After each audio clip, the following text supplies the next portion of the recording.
Assalamualaikum warahmatullahi wabarakatuh. Apa kabar teman-teman semua di rumah? Semoga selalu sehat dan tetap dalam lindungan Allah Subhanahu wa taala.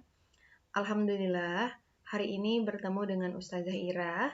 Kita akan belajar mengenai pembelajaran pendidikan agama Islam dan budi pekerti. Teman-teman, Ustazah seperti biasa memiliki aturan pembelajaran daring. Yang pertama, teman-teman pastikan untuk fokus saat menerima informasi di video pembelajaran, kemudian pastikan mengerjakan proyeknya, pastikan tuntas, dan pastikan melapor. Nah, sebelum kita mulai, izinkan Ustazah untuk memimpin teman-teman dalam berdoa. Sikap berdoa, tangannya diangkat, kepalanya ditundukkan. Membaca doa sebelum belajar. Bismillahirrahmanirrahim. Rabbi jidni ilman warzuqni faman. Kita lanjutkan. Hari ini teman-teman berada di tema 6, subtema 3 dengan pengaruh kalor terhadap kehidupan. Pemanfaatan kalor dalam kehidupan sehari-hari itu dapat kita jumpai di sekitar kita, terutama dari peralatan rumah tangga. Nah, kalor itu merupakan salah satu bentuk energi, maka satuan kalor pun sama dengan satuan energi, yaitu joule atau kalori. Nah, pemanfaatan kalor ini dalam kehidupan sehari-hari antara lain bisa dilihat dari termos, ya kan? Karena proses pemanfaatan kalor atau panas, setrika, ya, panci, dan alat-alat dapur lainnya. Kita merasakan manfaat dari setrika juga. Nah, Ustazah sudah menyiapkan lagu tema dengan nada sayur kol seperti biasa. Lagu tema dalam 3 subtema itu sama teman-teman. Ustazah izin nyanyikan, silahkan kita akan bernyanyi bersama-sama. 1, 2, 3. Waktu aku belajar tentang bab kalor, ada 3 jenis peristiwa. Konduksi, konveksi, radiasi. Ayo belajar dengan gembira. Konduksi adalah sebuah hantaran melalui zat partikel zat padat. Konduksi ada 2 bentuk jenisnya, isolator dan juga konduktor. Isolator, daya hantar panas paling sedikit. Konduktor, daya hantar paling superior.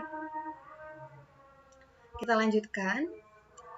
Hari ini teman-teman akan belajar mengenai makna Asmaul al-Husna. Pasti teman-teman sudah terbayangkan di pikiran teman-teman bahwa Asmaul al-Husna itu ada 99 nama.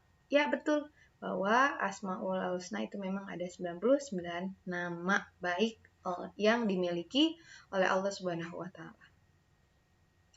Yang pertama, dalam PAI kelas 5 ini ada yang disebut Asmaul Husna al-Mumit.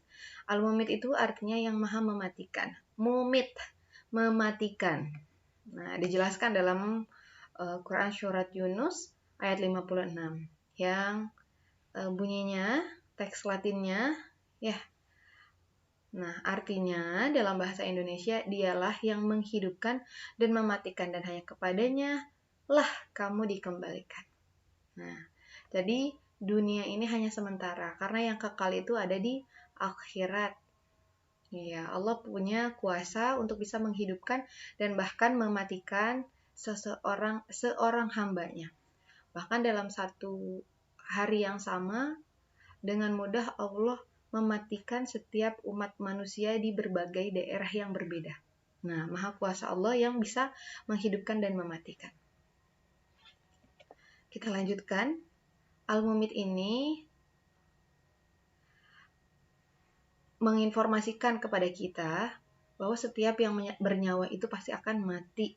Nah, manusia, hewan, tumbuhan, semuanya akan mati.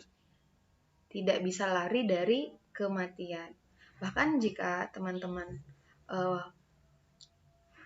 bayangkan, Ustazah pernah mengutip bahwa Ada yang mengatakan bahwa kematian itu sedekat urat nadi kita. Karena memang kematian itu kita tidak bisa pungkiri bahwa akan menghampiri kita semua. Nah, teman-teman yang perlu diingat, kematian itu jelas akan datang kepada kita. Namun, jika teman-teman ingin bahagia setelah kematian, maka patuhi perintahnya, taat perintahnya. Maksudnya, patuhi perintah Allah ya gitu. Seperti sholatnya yang rajin baca Al-Quran, rajin belajar, patuh, terutama hormat kepada orang tua, serta menjauhi larangannya. Nah, artinya semua larangan yang tidak Allah sarankan, nah tidak perlu teman-teman lakukan. Contohnya seperti berkelahi, menyakiti hati orang lain, mencuri, selain itu, nah itu adalah hal yang tidak baik. Selain itu, membiasakan berdoa kepada Allah teman-teman ketika kita tahu bahwa Allah itu maha menghidupkan dan maha mematikan. Ya Allah yang mumit gitu. Ya Allah yang mumit. Wahai Tuhan yang maha mematikan, matikanlah kami nanti dalam keadaan husnul khatimah. Nah, itu yang harus teman-teman panjatkan. Ya Allah yang mumit, matikanlah aku dalam keadaan husnul khatimah. Nah, berikutnya yang kedua selain al-mumit itu ada al-hayyu. Nah, al-hayyu ini artinya yang maha hidup. Nah, arti lain bahwa yang memberi hidup atau nyawa dan rezeki ada Allah Subhanahu wa taala. Nah, artinya maha hidup. Jadi, segala bentuk rezeki yang menghidupkan kita, urusan nyawa itu adalah Allah. Bagaimana sikap dan perilaku kita sebagai manusia dalam kehidupan dan hidup. Nah, yang menjadi tugas manusia itu memelihara kehidupan dan mencari rezeki yang sudah disediakan oleh Allah Subhanahu wa taala. Contohnya ya teman-teman, memelihara diri sendiri, caranya dengan makan, dengan minum secara teratur, tidak berlebih-lebihan atau rakus. Kemudian memelihara kebersihan supaya tetap sehat. Nah, sedangkan perbuatan atau perilaku yang membantu kelangsungan hidup orang lain misalnya dengan sedekah, memberikan makan minum bisa sedekahnya, atau memberikan senyuman, membantu kesehatan orang lain. Seperti misal ada tetangga kita yang sedang sakit, teman-teman bantu dari segi ekonomi untuk perawatan kesehatannya. Nah, di situ Allah punya kuasa bahwa ternyata Allah itu maha hidup, memberi kehidupan, memberi hidup nyawa. Kita lanjutkan. Nah, terdapat dalil Quran surat Al-Furqan ayat 58. Nah, yang artinya adalah dan tawakallah kepada Allah yang hidup, kekal, yang tidak mati, dan bertasbihlah dengan memujinya, dan cukuplah Dia maha mengetahui dosa-dosa hambanya. Di sini mengartikan bahwa kita dihimbau untuk bertawakal kepada Allah Subhanahu wa taala. Bahwa Dialah yang maha hidup atau kekal dan tidak akan ada matinya. Maka bertasbihlah dengan memujinya, ya Allah, Al-Hayyu, Al-Hayyu, Ya Hayyu, Ya Hayyu. Dan cukuplah Dia yang maha mengetahui dosa-dosa hambanya. Allah itu maha mengetahui apa yang jadi keinginan kita. Bahkan Allah itu maha mengetahui apa yang menjadi dosa terkecil kita. Ya, hanya maha kuasanya Allah menutupi aib kita kepada orang lain. Coba kalau semestinya dosa kita diperlihatkan oleh Allah. Betapa sangat banyaknya, betapa sangat malunya pasti. Maka cukuplah Dia yang maha mengetahui dosa-dosa hambanya. Maka tidak cukup dengan hanya berbuat kebaikan saja. Teruslah bertasbih memujinya. Al-Hayyu, Al-Hayyu. Gitu. Kita lanjutkan. Ada yang namanya Al-Qayyum. Nah, Qayyum ini mengandung arti berdiri sendiri untuk selama-lamanya. Tidak membutuhkan orang lain berarti ya. Nah, Allah itu memberikan pendidikan kepada manusia untuk tidak selalu bergantung kepada orang lain. Walaupun manusia memiliki sifat berkebutuhan kepada orang lain. Artinya John Politician membutuhkan orang lain. Nah, manusia itu harus memiliki semangat mandiri dalam berbagai kondisi. Nah, perilaku mandiri ini di rumah adalah keteladanan dari Al-Qayyum. Contohnya nih, kalau semestinya kita mandiri di rumah, merapikan tempat tidur ya teman-teman pasti. Kemudian menyiapkan peralatan sekolah pribadi sendiri, mencari pakaian sekolah sendiri, mengambil sarapannya sendiri. Nah, semuanya bisa diatur dengan sendiri. Sesuai dengan umurmu masing-masing kebutuhannya. Terdapat firman Allah yang artinya, ya Allah ya Qayyum, wahai Tuhan yang maha berdiri sendiri atau mandiri, jadikanlah hidup kami tidak selalu bergantung kepada orang lain.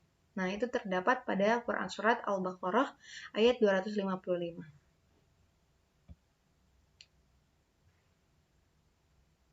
Nah, kemudian, ya Allah, tidak ada Tuhan yang berhak disembah, melainkan Dia yang hidup kekal, lagi terus menerus mengurus makhluknya. Tidak mengantuk, tidak tidur, kepunyaannya apa yang di langit dan di bumi, tidak dapat memberi syafaat di sisi Allah tanpa izin Allah. Apa yang mengetahui hamba-hamba di hadapan mereka dan di belakang mereka, dan mereka tidak mengetahui apa-apa dari ilmu Allah, melainkan apa yang dikehendakinya. Kursi Allah meliputi langit dan bumi, dan Allah tidak merasa berat memelihara keduanya. Dan Allah maha tinggi lagi maha besar.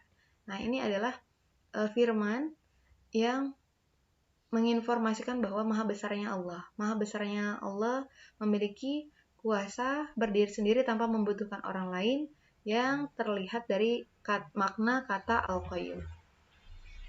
Nah, selain Al-Qayyum, maha berdiri sendiri, teman-teman, ada yang namanya Al-Ahad, yang Maha Esa. Ahad satu gitu ya, Esa. Nah, Al-Ahad ini tunggal, tidak ada sekutu bagi Allah. Tidak ada Tuhan-Tuhan yang lain, hanya cukup Allah aja satu. Nah, Allah itu tidak membutuhkan orang lain. Beda seperti kita manusia yang membutuhkan orang lain. Saya juga butuh teman-teman untuk bisa berdiskusi gitu ya. Tapi Allah tidak, karena itu adalah sifatnya Tuhan. Nah, sifat ini yang memberi pelajaran kepada kita dan memberi hikmah kepada kita agar selalu mandiri, tidak bergantung kepada orang lain. Contoh nih, misalnya teman-teman mandisnya sendiri, makannya sendiri, berpakaian secara mandiri. Walaupun memang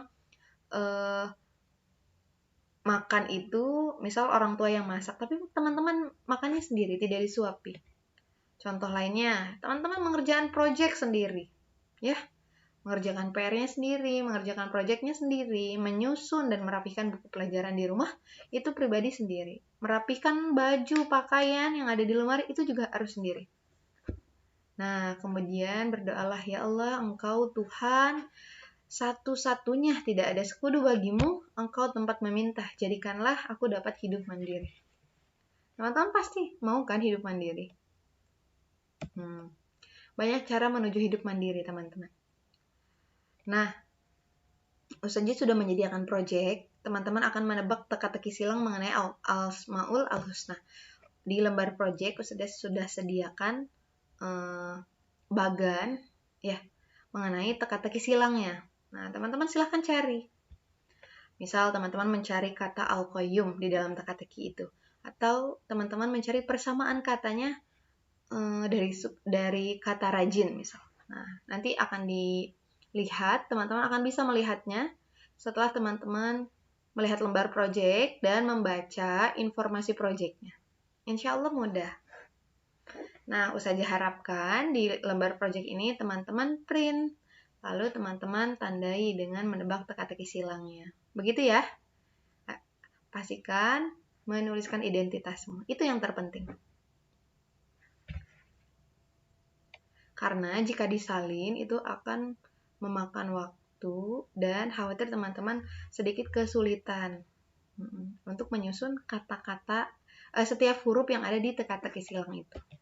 Tetap semangat! Dari pembelajaran PAI dan Budi Pekerti ini, teman-teman akan mendapatkan hibrah. Pertama, mengetahui apa nama-nama Asmaul Al-Husna dengan arti dan maknanya ya. Kemudian memahami makna Asmaul Husnanya. Begitupun dari Al-Mumit, Al-Hayyu, Al-Qayyum, dan Al-Ahad. Terima kasih banyak teman-teman. Kita tutup dengan membaca sikap berdoa. Tangannya diangkat, kepalanya ditundukkan. Membaca hamdalah bersama-sama. Alhamdulillahirrabbilalamin. Segala puji bagi Allah Tuhan semesta alam. Baik, terima kasih banyak. Sampai bertemu di video pembelajaran berikutnya dengan Ustazah Ira di pembelajaran Pendidikan Agama Islam dan Budi Pekerti. Wassalamualaikum warahmatullahi wabarakatuh.